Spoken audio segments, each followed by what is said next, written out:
Hi, I'm Michael Killen, and my next show is going to be with a professional chemist who's worked on many important projects at the great research organization SRI International. And in talking to him, I discovered that this chemist, who's also a photographer, has studied shapes, lines, and patterns and their impact on us. And I have decided to invite Bob Rueik to come on this program and help us learn from what you discovered about the impact of shapes, patterns, and lines on people. Bob, thank you. Well, you're welcome. I'm glad to be here. Bob, can you tell me one, two, or three of the most important projects you worked on at SRI? One of them was in the remediation of oil spills, oil spill cleanup technology. SRI was the primary research agency for EPA after the Exxon Valdez spill. And we looked at dispersant effectiveness on a variety of oil spills, how long it had been on the ocean, how it had aged, and we found there was tremendous lack of energy. So we were the prime research company in the world, actually, on that subject. Am I correct? You said there was a lack of energy. Does that mean lack of interest? No, not a lack of interest, a lack of knowledge. Is what does an oil spill dispersant actually do when it's applied to an oil spill? And people didn't understand that. So SRI and you work to help the public probably discover what is the best way to deal with an oil spill, the best solution. That was it. Right. That's important work. Did you work on anything else important? Another interesting one was to discover key properties of nerve gas agents that hadn't been published before, where the government wanted to clean up a nerve gas attack, and there were certain key fundamentals that had not been studied up to that point, which I was very surprised. So we transported up Highway 101 with a police guard enough nerve gas agent to wipe out all of Menlo Park. Good, I'm glad there was no leak. And we were successful at determining those properties. Interesting project. You got a third one, and then I want to get to some contemporary things. Third one might have been in designing anti-counterfeit taggants for U.S. currency. Oh. That is, every legitimate U.S. bill has something, a marker on it. A marker on it that the mafia could not discern quickly enough. And so the taggants that we developed passed the test. They funneled $10 million of $10 bills through a detector, and our taggant was successful. Wonderful. So now, thank you. Now, I'd like to ask you about, you're also a photographer. Yes. And you somehow or another got the idea that you would study or observe what you have learned making photography with lines, shapes, and patterns. And you have then decided to share what you have learned with artists, and including photographers, so that they could find a way to make what they make, their art, right, have a greater impact on viewers. Am I correct? Yes. This is a very old subject. Painters have known this for years, going back to Da Vinci and Michelangelo. They knew far more about the aesthetics of a good photograph than today's photographers. I'm interested not only in the scientific aspects of photography, but in the aesthetics part. What turns you, what your mind creates when you see a certain shape and pattern and form. I'm certainly not the first to write about this subject. There are numerous articles on the internet, but I brought it more in line with what a photographer might want to learn about it in a book I wrote called The Impact or a Feeling Seeing Reference Guide to photography based on images, so lines, shapes, and patterns. Turns out there's a lot of psychological information published on that subject. Okay, now you're not limiting the benefit of what you've done for photographers, but you know, I'm an artist, a painter, Right, like that one behind us. right. So I'm not going to ask you if what you've made helps. It has already helped me, and later on maybe we'll get to it. Why don't we bring up one of your images, and I'll show you. maybe we could take. Okay. Now, Okay. what do we have here? Okay, it's a juxtaposition of several buildings, shapes, and patterns in San Francisco.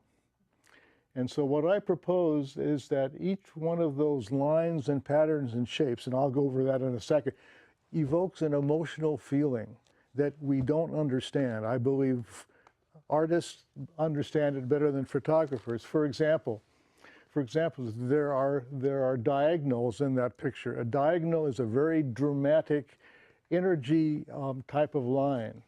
There are verticals which imply strength, stability, and power, and there are horizontal lines that imply peacefulness and calmness. And I use architecture as a seeing guide for a photographer to what to incorporate into their pictures to give a sense of psychological awareness. I'd like to share what makes me a little uncomfortable. On the left, on a diagonal, you have these frames, and it's like you can see the sky, but the diagonal or the angle it's on makes me feel a little queasy. Is that? The angle? The diagonal's coming down that way on the Yes, left. on the left. Is that what you would expect me to say, that image on the left causes me a little uncomfortableness? No? Well, I'm a little surprised at that because a rectangle or a square is a feeling of security and peacefulness. Maybe it's the lighting pattern that bothers you. One side is strongly lit and the other one isn't. Could be. This is a complex picture, I have to admit. Okay. Yeah, and maybe I don't see the rectangle. Okay. Okay. Could we have another one, please? Okay. What do we have here? Okay. And here's a very abstract image of a building on Market or Mission Street in San Francisco. And it's a combination of diagonals and verticals. And if you stand right in the middle of that picture, you can see these following off of the main subject, which is the vertical.